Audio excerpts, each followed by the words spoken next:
Welcome back to the channel, and today we have a double header. We have two Civivis, the Civivi BullTusk and the Civivi Typhoeus.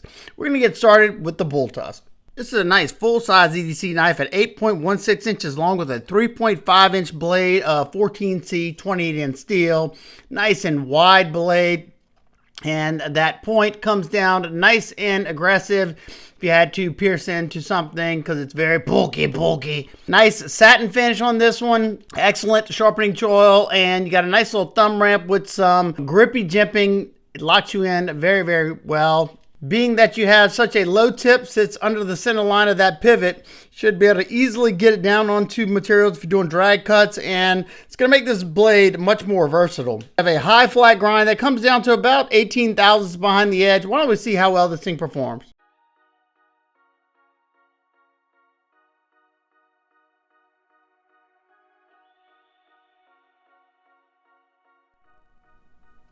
This one came with a very good edge out of box. One of the best Civivi edges I've gotten in a long time. I can't really tell if it has any bite yet. I'll see later when we get into, say, the denim and the rope. But that tall flat grind comes down nice and thin. Good geometry, and this thing is slicing very well. I did find myself getting hung up in that choil area trying to, and then I kept wanting to choke up a little bit, but I just made a few adjustments and it wasn't that big of a deal. Now we're going to test the ergos on this piece of birch and start out somewhat light. Now this piece is all windy, so it's not the knife, it's me. And there you saw me kind of readjusting because I kept thinking there was a forward finger choil. I think I would have liked one on this knife, but started increasing the pressure and it's pretty comfortable. You know, as comfortable as a flat scaled knife could be. Felt really locked in. I could get a lot of power in the hammer grip, but if you want some control, you probably want to put your finger on that jimping. I just felt like I didn't have as much control, and I felt like I was a little bit further away from that edge because of the larger sharpening choil, which I do like. It's just you just have to kind of make adjustments. You don't want to fall into that area, but I thought it did well. Perfect blade shape for getting that tip down on things. It was like a little scalpel up there in the front, and this thing is just blasting through this material. I was actually in amazement on how fast. I mean, of course it's sped up, but it is just going through this material like it's not even there. And that has a lot to do with how good the edge came on this knife and the the blade geometry. Here, you can see how fast I'm going through the denim. It's because it has a lot of aggression to that edge, and it was very easy to get through it. Now we get to the 1/2 inch sisal rope, and now I can really feel that toothiness to the edge, which is really shocking because most Civivis have somewhat of a polished edge to them. This one feels nice in the front, and you have a lot of mass with that blade, so it's pretty easy to push down into the material you're cutting. Pinch grip was great, and this blade shape is going to be excellent for doing cuts like this on a flat cutting surface. You have just the right amount of belly to where you got, you know, a decent bit of that cutting edge on the cutting surface into the material you're cutting, and yeah, it's really performing well. Nothing really uncomfortable, and a lot of these are push cuts. Some of them are those rocking cuts. I think we make 90 cuts before I run out of rope here, and yeah, the edge still feels good. And this one was very impressive. I enjoyed this one a lot because of the good edge I had on it. Now I will put my own edge on after, and that edge retention will jump up a whole bunch. But for now, yeah, I think it did way better than a lot of Civivis I've tested in a hot minute.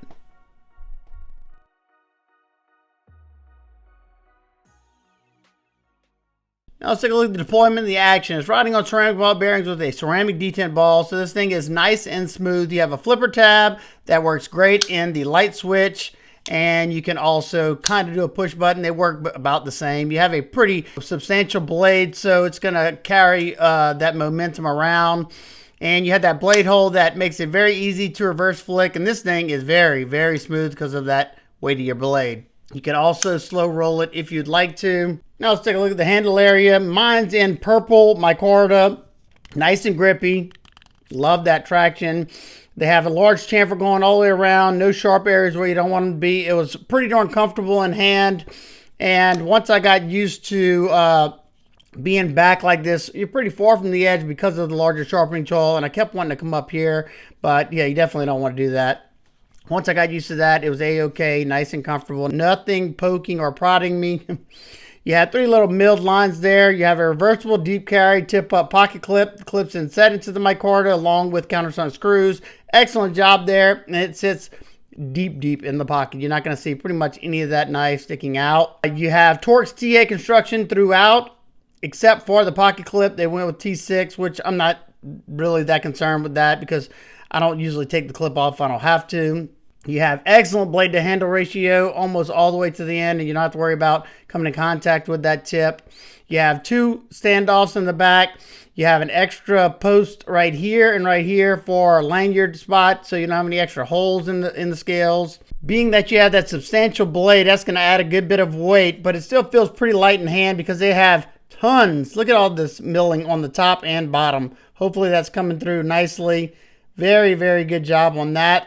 Bringing the weight down to 119.9 grams or 4.229 ounces. Nice. The reason I said nice is because it feels very light in hand because it's perfectly balanced. Now let's take a look at the lockup. Mine is sitting at around, I'd say 50% or so. No play, none. I can't muscle any play side to side, left to right.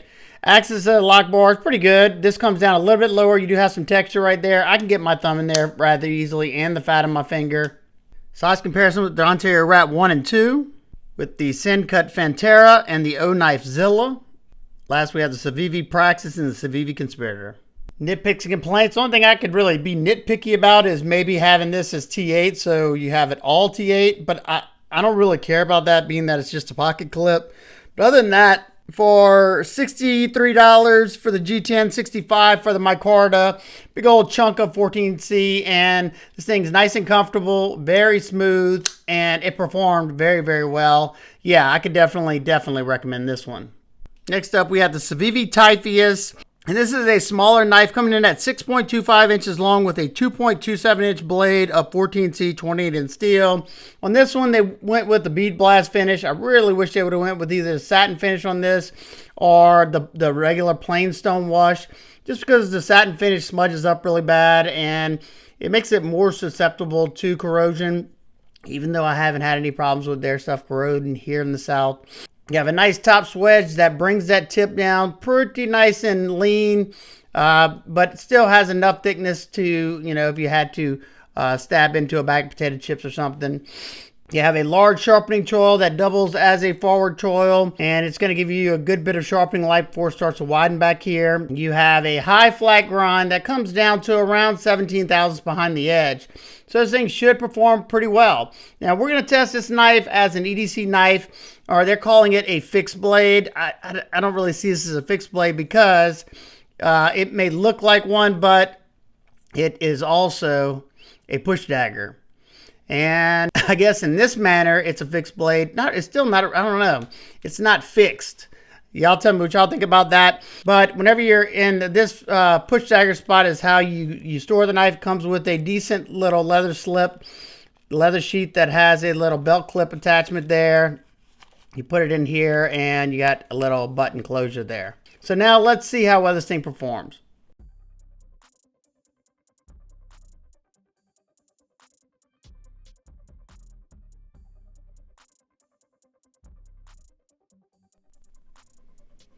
Wow, Civivi's batting 2 for 2 with this one. It came with a wicked edge on it. And I'm testing this, I know it's more of a tactical knife, but I'm testing it as an EDC knife. You know, it turns into a EDC knife, then you have push dagger. So most of these tests are just to see how it performs as an EDC. And so far, I'm blown away. This thing is performing very well so far. It's just, I don't know, it's hard to explain. Now we're going to test the ergos, and I want to see how this handle would feel while doing, you know, harder pushing into material. Start out light just to see if I was going to have any movement with that handle. And in the hammer grip, you'll be fine. It's only if you go to put yourself in a saber grip and you're pushing down that blade, could you push that, could you shift these scales any. Be able to get a good bit of power into the wood. Good blade shape for this type of stuff. You have that straight clip, so you don't have a super high belly. And I've grown to love this blade shape a lot. Civivi does it a lot, and I just like it. I can get that tip down, and boy, is it a very, very sharp tip area. Little scalpel up there in the front, and you have that perfect amount of belly to make, you know, push cuts into stuff, sawing motion, however you want to do it. It's going to be really, really easy. And doing these cuts, you can see how I'm holding it. I'm holding it in a pinch grip, and I'm not on that blade. And if you're doing it like that, pushing down the material, you'll never have to worry about that, you know, blade shifting on you or anything. And it is just putting this stuff like it's not even there. It's going through it so very fast. Get to the half-inch sisal rope. Yeah, still tons of aggression to that edge. Up there by the tip, it feels like it's nice and thin. It's still super sharp, and this was a lot easier than I expected. You know, I was kind of, like I said, once again, worried about that handle shifting on me. So I just do a pinch grip, kind of holding the blade, and I didn't have any movement whatsoever. And I think you're A-okay. Like I said, unless you put your finger on top of the spine, then you could have some movement with those scales. Could you use this EDC knife? Yeah. It probably wouldn't be my first choice, but that said, this thing performed very, very, very good. Most of these are push cuts. I did do some forward motion cuts, you know, that went into like a push cut. We did 50 before we ran out of rope here.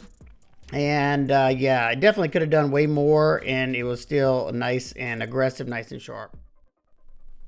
Being that this knife does transform into a push dagger, I figured I ought to test that out a little bit. So I brought some treated pine, and you know, I was hitting it decently hard. You can see that heavy stump. That's an oak stump, I think, behind it, kind of moving. I was trying to figure out where I wanted to grip it the most comfortable. To me, it felt like when I had my pointer finger in front, it was kind of feeling like it was hitting my knuckles some. So I did move it to where it was in the middle of my two fingers, in between the knuckle and the pinky. So then I took gloves off and see how it felt without gloves, and it was good. Felt really solid. Hope y'all enjoyed that cutting. I enjoyed making for y'all. Now let's talk about the action of the knife. So it is riding on phosphor bronze washers in there. When it's open like this, you can, you know, manipulate it more as an EDC knife. Or when you push it down in this manner, you can do it in a push dagger. And I found, you know, in this grip, which is probably intended, it's a lot more sturdy. I didn't feel like my knuckles were going to hit the back of this. Now, originally, I wanted to grab it like this whenever I had the gloves on, but as you can see, that knuckle hits that. So this is how it's supposed to be right here. And you can wrap your fingers. At least that's how my hands want to go. But like I said, the action is smooth, but it's not floppy, which I wouldn't want this thing to be super, super floppy, because you want it to, you know, stay in this position a little bit easier. Now, when you're cutting stuff like this, you either need to hold it back here. You don't want to put your thumb here because it's going to push the blade on down. Or whenever I'm cutting on a flat surface, this pinch grip, I had no issues whatsoever. I could push as hard as I wanted to. Or if I hold it back here, I could do the same.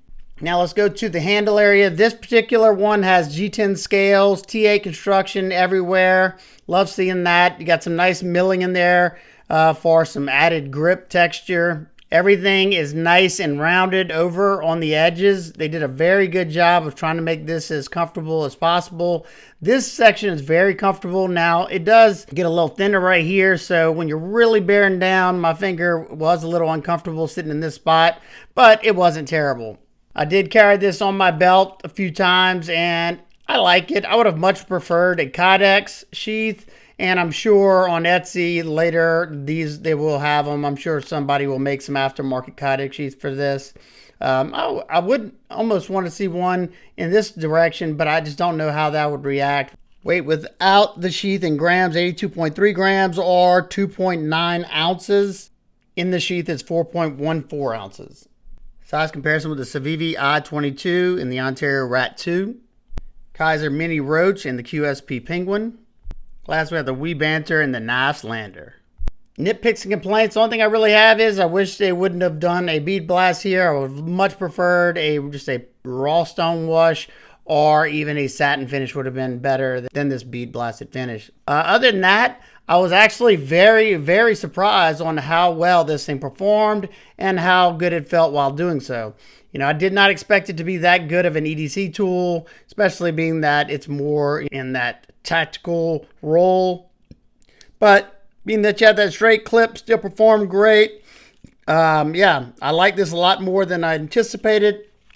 And I'm glad to see there's a more affordable option over the Wii version of this knife that I've handled a long time ago at Blade Show. Cool knife, but just didn't want to spend that kind of money. The G10 one's going to run you $64, or you can get it with aluminum scales for $95. And they also have the Damascus options as well. So that's it for today. Let me know what you think about the BullTusk and the Typhoeus. Do you plan on picking any of these up? If you're interested in either one of these, I will have links down in the description. Using my links will help support the channel if you want to help support what I do here. So if you have any questions, comments, concerns, please leave them down below. I hope everybody's having an absolute amazing day. I will see y'all on the next one. Peace.